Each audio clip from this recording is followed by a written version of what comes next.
안녕하십니까. 신의균의 국방TV 시큐리티 뉴스입니다. 자, 오늘도 아주 중요한 이 안보 소식 알려드리겠습니다.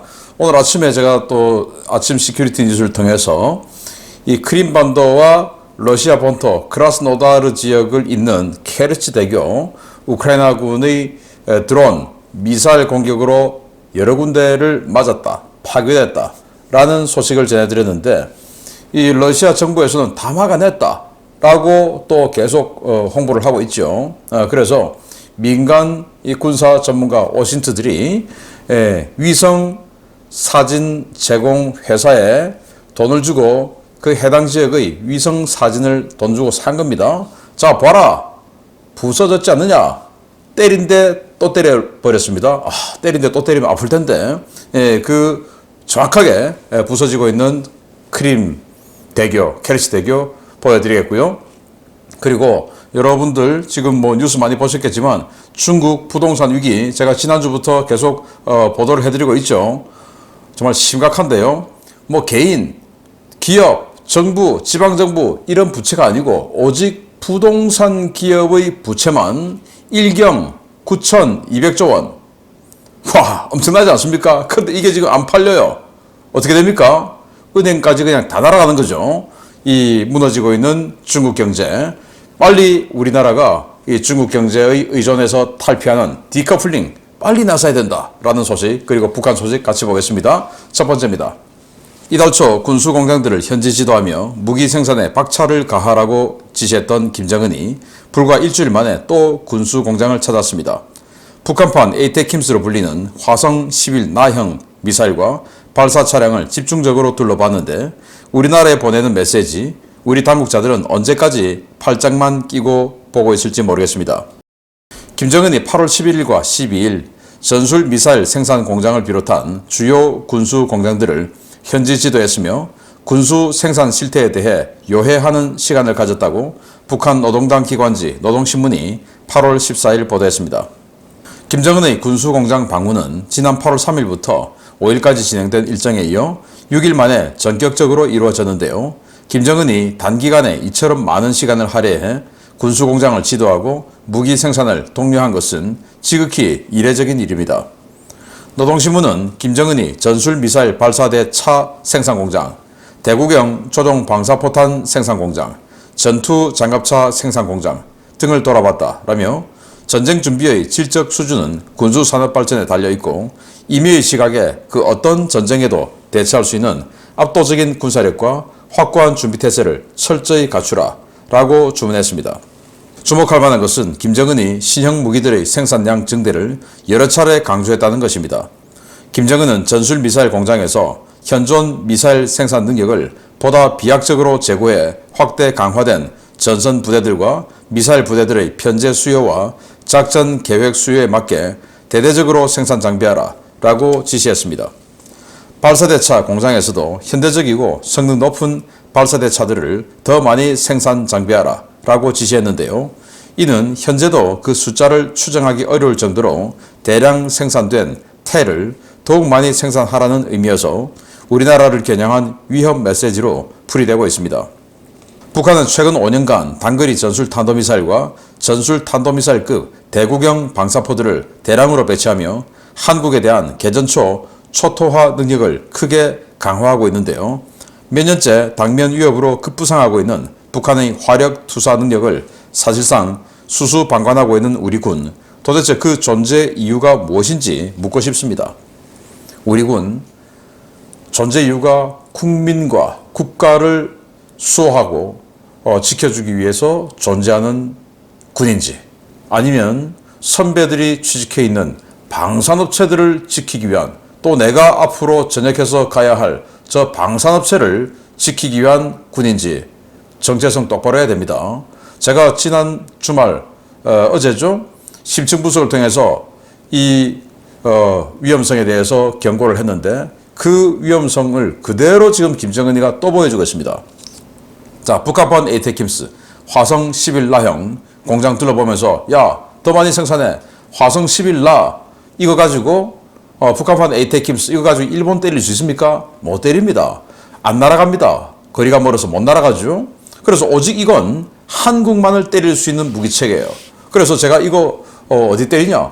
비행장 활주로 때린다 라고 지속적으로 경고해 오고 있죠. 그리고 이 발사 차량들 앞으로 더 많이 생산해 라고 합니다.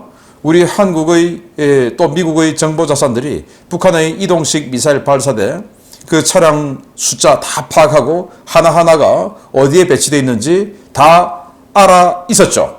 그런데 그건 노동미사일, 스커드 미사일 다 합해서 뭐 한 100대 이 정도일 때 우리가 다 아는 것이지, 지금 이렇게 수십 대씩 마구마구 찍어내는 이 상황에 그거 어디 배치됐는지 몇 대 생산하는지 어떻게 알겠습니까? 알 수가 없어요. 또 안다 하더라도 이제는 지금 우리 한국 전력을 가지고 그걸 일시에 다 괴멸시킬 수 있는 그런 한계치를 초과한 겁니다. 어떻게 되냐? 손 놓고 있냐? 아니죠. 그들이 쏘는 걸 막아내고 쏘는 곳에 대해서 원점 반격탄을 날리고 이렇게 해서 우리가 일부 데미지를 입더라도 2탄, 3탄은 못 쏘도록 만들어야 되지 않겠습니까? 그리고 일부 데미지를 입을 때도 특히 공군기지 활주로만은 반드시 지켜야 된다. 지금 우크라이나 전쟁 관련해서 제 방송을 많이들 보시는데요. 러시아나 중국이나 북한처럼 이 소련에서 출발한 군사 교리로 스타트한 군대의 비행장 활주로하고 우리 미국에서 출발한 이 군사 교리로 만든 비행장 활주로는 완전 달라요. 미국은 자기네들이 미 본토에서 또 자기네들이 전진 배치되어 있는 이 공군기지가 타격받고 할 가능성이 있다라고 비행장을 만든 게 아니죠. 자기네들은 항상 제공권을 가지고 압도적인 제공권과 화력을 가지고 상대를 일방적으로 때리는데 주안점을 둔 그런 군대예요. 그러다 보니까 비행장 활주로가 여러분들이 김포공항, 김해공항, 인천공항 다니면서 보셨던 바로 그 활주로, 아주 두꺼운 콘크리트로 그냥 딱 포장되어 있는 그 활주로, 그냥 그겁니다.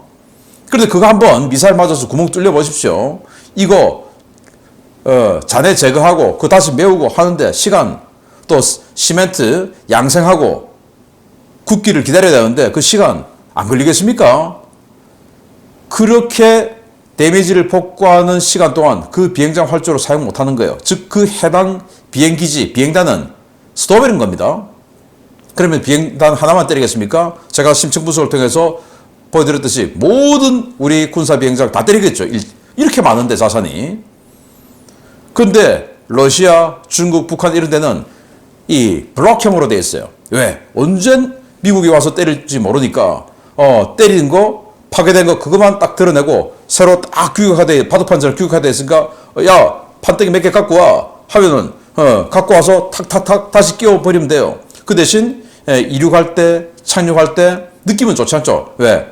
블록이 있으니까 그 사이에 이 러시아 비행장 보면 중간중간 막 풀 나 있는 거 보시지 않습니까? 그런 식으로 조금 진동을 받으면서 이렇게 이륙을 하고 착륙을 해요. 그렇지만은 그들은 데미지를 입었을 때 신속 복구하게끔 비행장을 만들어 놓은 겁니다. 우리는 아니에요.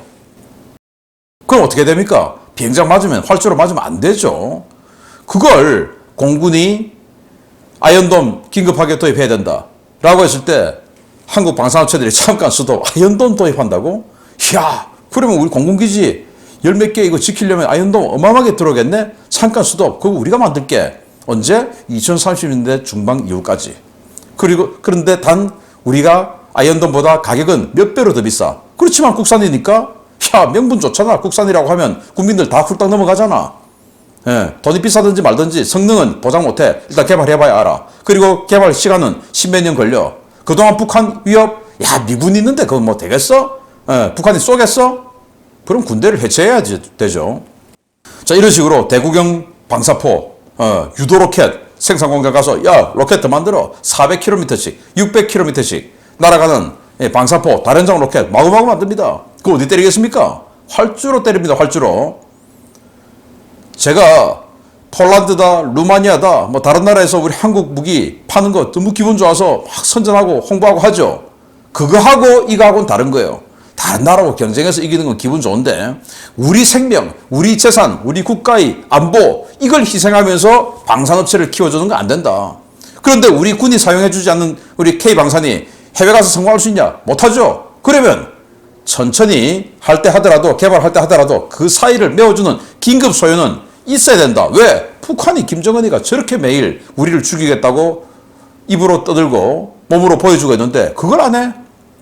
군대 왜 필요합니까? 대한민국 안보를 지키라고 군대가 있는 것이지 방산업체 매출 보장해주라고 군대 있는 거 아닙니다. 무기국사다 무기국사는 입만 열면 그래요. 장관부터 시작해 전부 다.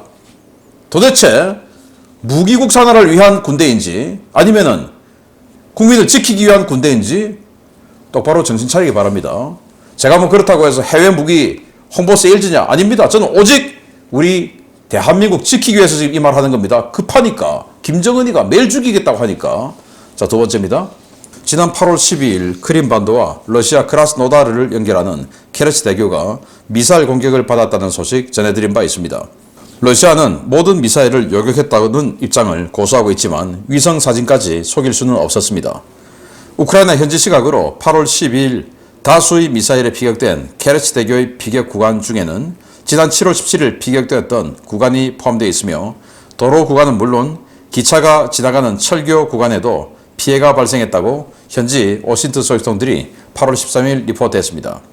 소식통들은 플래닛 랩스 위성 사진을 공개하며 이번에 공격받은 여러 구간 가운데 지난 7월 17일 공격받았던 위치의 클로즈업 사진을 제시했는데요. 이 구간은 8월 13일 미사일 공격에도 피격돼 복구 공사 중이던 구간이 파괴된 것으로 확인되었습니다. 소식통들은 해당 구간에 인접한 철도도 파손 흔적이 식별됐다며 현재 도로 교량은 물론 철도 교량 모두 폐쇄돼 일반인의 접근이 통제되고 있다고 전했습니다. 우크라이나는 7월 17일 무인 수상 드론을 이용해 케르치 대교 일부 교각을 공격했고 8월 12일에는 드론과 S-200 미사일을 섞어서 사격하는 더블탭 공격으로 다리 여러 지점을 타격했는데요.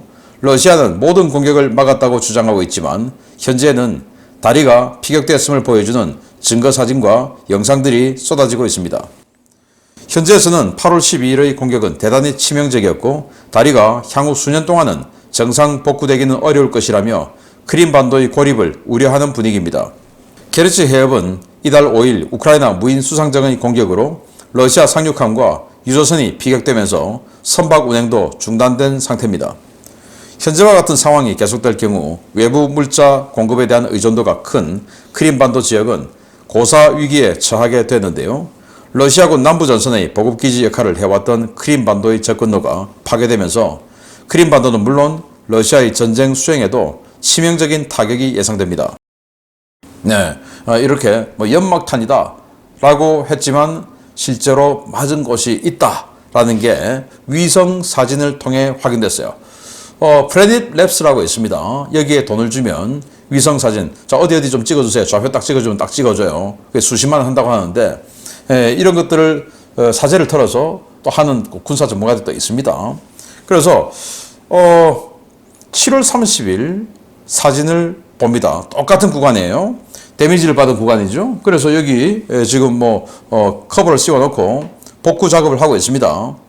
그리고 여기 철교 부근도 있습니다. 이런 상태의 사진이 있는데 여기를 똑같이 그대로 찍어달라 하고 플래닛 랩스 위성 회사에 의뢰를 해서 사진을 받은 거예요. 자, 8월 13일 사진입니다. 이 부분이 파괴가 됐어요. 파괴되고 여기의 이 난간 부분도 파괴가 됐어요. 여기가 이제 철교죠. 여기가 도로죠. 그래서 다시 보시면 자, 여기 커브가 씌워져 있고 이렇게 복구 작업을 하고 있습니다. 여기가 지금 떨어져 나가 버렸어요. 때린데 그대로 지금 또 때려버린 겁니다. 그래서 다른 데는 어떻게 됐냐? 이게 한 장에 가격이 꽤 비싸다 보니까 지금 이 사람이 이 구간 하나만 지금 딱 돈을 주고 샀나 봅니다. 그래서 이거 하나만 보더라도 이번에 케르치 대교는 공격을 받은 게 맞다. 그래서 러시아가 말한 이런 것들은 그냥 자신들의 지금 실책 또 피해 이런 것들을 줄이고 알려주지 않기 위해서 은닉하기 위해서 거짓말하고 있는 것이다 라는 확실한 증거가 사진을 통해 공개됐습니다. 러시아 이렇게 되면 이제 크림반도 정말 더욱더 고립되게 됐는데 앞으로 크림반도를 탈환할 여러 가지 계획 지금 차근차근 진행하고 있다라고 젤렌스키 대통령이 이야기했으니까 특수부대를 보내든 뭐 대형 상륙을 하든 아니면 해로소에서 확 밀어붙여서 그냥 거기까지 달려가든 어쨌든 빨리 크림반도라는 어마어마한 상징성을 가진 이 영토를 회복하는 뉴스를 전해드릴 수 있게 되기를 기대하겠습니다. 자, 이것보다 더 기대되는 소식이 또 있습니다. 중국의 폭망입니다. 보겠습니다. 지난주 전해드린 중국 대형 부동산 개발업체 컨트리가든, 중국명 비구이 유안발, 중국 경제 위기 공포가 급속도로 확산되고 있습니다. 오늘 아침 비구이 유안의 상장 채권 거래가 전면 중단되었고 이로 인한 회사 도산 위기설이 불거지며 중국 경제 전반이 패닉 국면으로 접어들고 있습니다. 중국 거대 민간 부동산 개발업체 비구이 유안이 지난 8월 7일 만기 도래한 채권 이자를 갚지 못해 디폴트 위기에 처했으며 이 업체가 도산할 경우 지난 2021년 헝다 사태와는 비교도 되지 않을 정도의 충격파가 중국 경제를 덮칠 것이라고 블룸버그 통신이 현지 시각 8월 13일 보도했습니다. 올해 상반기 순 손실 규모만 450억에서 550억 위안, 한화 8조 2천억 원에서 10조 원으로 추산되는 비구이 유안은 극심한 자금난 때문에 지난 7일 만기 도래한 액면가 10억 달러 채권 2종에 대한 이자 2,250만 달러를 내지 못했습니다. 비구이 유안이 이자를 내지 못하면서 이 회사는 선전과 상하이 등 증권 거래소에 상장된 10종의 회사채 거래가 14일부터 중단됐는데요. 블룸버그는 비구이 유안이 중국 경제에 새 위험을 초래하고 있다라고 우려하고 있습니다. 블룸버그는 비구이 유안이 무너지면 신뢰 위기가 발생해 부동산 시장 자체가 붕괴할 수 있다라며 비구이 유안은 헝다보다 4배나 많은 프로젝트를 갖고 있고 현재 채무가 1조 4,300억 위안, 한화 263조 원에 달하기 때문에 이 회사의 디폴트는 중국 부동산 시장에 더 큰 파장을 가져올 것이라고 경고했습니다. 블룸버그는 비구이 유안 사태가 발단이 아니라 전개에 가깝다고 우려하고 있습니다. 헝다와 완다 그룹에 이어 이들보다 훨씬 규모가 더 큰 비구이 유안이 위기에 처하면서 중국 부동산 시장은 물론 경제 자체가 박살날 우려가 크다는 지적 때문입니다. 이 때문에 중국 정부는 각종 규제를 풀고 지원책을 마련하며 주택 구매를 장려하고 있는데요. 대부분의 구매자들은 주택 가격이 큰 폭으로 하락할 것을 예상해 부동산 시장을 외면하고 있는 상황입니다. 월스트리트 저널은 이에 대해 중국 100대 부동산 개발업체의 올해 7월 신규 주택 판매액은 전년 동기 대비 33.1%나 폭락했다라고 지적했습니다. 현재와 같은 상황이 계속되면 대형 부동산 기업들의 연쇄 도산과 여기에 엮인 주요 은행들의 줄도산이 불가피한데요. 바이든 대통령이 표현한 것처럼 중국이라는 똑딱거리는 시한폭탄이 과연 언제 터질지 많은 사람들의 우려가 점점 커지고 있습니다. 네, 제가 지난주에 이 소식을 알려드렸는데 이번 주말을 기점으로 완전히 그냥 쫙 확산되고 실제로 이 비구이 유안 100개원 컨트리가든 이 회사가 2,250만 달러의 이자를 못 냈어요. 이제 한 달 유예가 들어가죠. 자, 그런데 한 달 있으면 그 뭐 2,250만 달러 얼마 안 되니까 해결할 수 있냐? 안 되죠. 그 한 달 후에는 또 다른 이자 5천만 달러 넘는 게 또 기다리고 있죠. 그리고 또 이로 인해서 채권 발행이 중단되고 거래가 안 되죠. 돈을 갖다 어디서 만들어내겠습니까? 회사채 거래가 안 돼요. 큰일 난 겁니다. 자, 그러면 이 중국의 이런 이 부동산 시장의 위험성이 하루 이틀이 아니죠. 2년 전 헝다 그룹이 이미 시발을 했고, 그리고 지금 이제 8월인데 5월에 우리 한국의 아시아 경제가 이런 그 보도를 했었어요. 자, 대표적인 업계 공룡인 헝다는 1조 9,300억 위안의 부채로 파산 직전의 상태에 직면해 있다. 회생이 불가능하다고 단언해도 무리가 없다. 그리고 비구이 유안 100개원 역시 크게 다르지 않다. 헝다를 바짝 뒤따르는 규모의 빚을 진 채 파산으로 줄다름치고 있다. 역시 회생이 쉽지 않다는 업계의 평가를 받고 있다. 라고 이미 지난 5월, 자 이게 5월 6일자 기사예요. 올해 5월 6일자. 이미 석 달 전부터 경고를 세게 하고 있었던 것인데 지금 이제 드디어 터지고 있는 겁니다. 그럼 지난 3개월 동안 중국도 아니고 한국의 경제신문이 이런 보도를 할 때 그러면 중국 그 회사는 위기를 못 느꼈겠습니까? 그때부터 지금까지 또는 그 이전부터 지금까지 굉장히 많은 노력을 통해서 이런 위기를 극복하기 위해서 노력을 했겠죠. 그럼에도 불구하고 결국은 2250만 달러. 이 260조 이상의 빚을 갖고 있는 회사가 2250만 달러가 없어서 지금 이제 무너지게 되는 이런 스타트를 끊는 상황이 됐는데, 그때만 해도 2250만 달러, 그거 어떻게 안 되겠어? 라고 생각했을 수도 있겠지만 어쨌든 노력을 많이 했는데 안 된 겁니다. 자, 그래서 지금 중국이 부동산 업체들이 너무 경기가 좋으니까 난립을 하면서 빚을 내서 땅을 사고 빚을 내서 건물을 올리고 그랬더니 분양이 마구마구 되고 웃돈거리가 되고 그래서 또 그 돈으로 또 땅을 사고 또 빚을 내서 땅을 사고 또 그 빚으로 건물을 짓고 이런 식으로 이제 해왔던 거예요. 중국 정부 그리고 중국 지방정부 그리고 중국 개인 이런 거 말고 지금 현재 이 부동산 기업이 가지고 있는 어마어마하게 많은 부동산, 이 부동산을 담보로 한 부채만 1경 9,200조. 와, 진짜 경이 나왔습니다. 경이. 1경 9,200조에 대한 이자가 얼마나 많겠습니까? 이걸 해결을 하려면 부동산을 자꾸 팔아야 되는데 지금 팔립니까? 그래서 지금 중국 정부가 이런 연쇄도산 부동산 업체 무너지면 여기에 돈 빌려준 은행 무너지죠? 이걸 막기 위해서 이 중국 정부가 계속 돈을 은행에다 밀어주면서 국민들에게 은행에 돈을 빌려서 부동산 사라라고 지금 독려하고 있지 않습니까? 그런데 국민들이 바보가 아니다며야. 아니 지금 이렇게 되면 부동산가 폭락할 텐데 또 하면서 이 일본의 부동산 버블 붕괴 이런 기사들도 계속 내겠죠. 또 그 기사 안 낸다 하더라도 학자들 다 알고 있겠죠. 또 한국 지금 문정부 시절에 아파트가 이만큼 올려놨다가 지금 툭 떨어진 거 또 다 알고 있겠죠. 그런데 지금 이 가격에 왜 아파트를 사? 한국 아파트가 분양가가 평당 4천만 원, 5천만 원, 1억. 야, 1억이라도 사도 돌아서면 1억 5천대. 라고 하지만 그 짓는 데가 1억 5천 듭니까? 1억 듭니까? 어마어마하게 많이 남겨 먹으려고 하다가 부동산 값이 폭등하니까 불과 얼마 전만 하더라도 분양가를 평당 1,000만 원 받던 것을 지금 판매 가격이 이 동네 매매 가격이 평당 한 3천만 원대 그러면 우리는 한 2,500만 원 정도의 분양을 하면 그래도 많이 몰리겠잖아. 그러면 그 사이에 이 자재값이 2배 반 올랐겠습니까? 아니죠. 전부 이제 그런 식으로 진짜 완전 땅 짓고 헤엄치기 돈 엄청나게 버네. 완전히 물 들어오니까 노졌자. 자, 기왕 땅 더 사, 땅 더 사.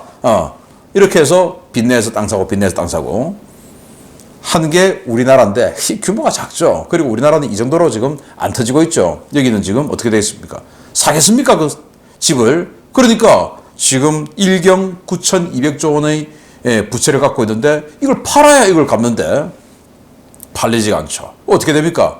부동산 무너지면 다른 경제도 동반 하락되죠.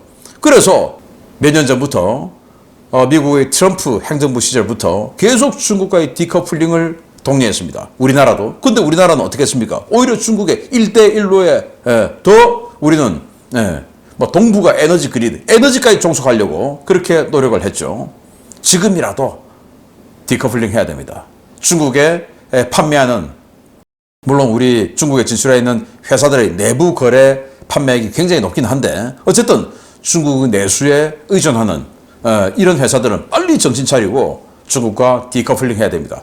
어마어마한 쓰나미가 서쪽에서 몰려오게 될 겁니다. 중국 40% 세계 경제 호황의 40%를 담당했다고 하지 않습니까? 그 40%가 사라지면 어떻게 되겠습니까? 전 세계적으로 중국과 거래를 많이 하는 나라일수록 더 큰 데미지를 받을 겁니다. 지금이라도 아직도 중국이 버티고 있는 지금이라도 빨리 디커플링에 나서서 기업들 체질 개선해야 됩니다. 정부가 그걸 지원해야 됩니다.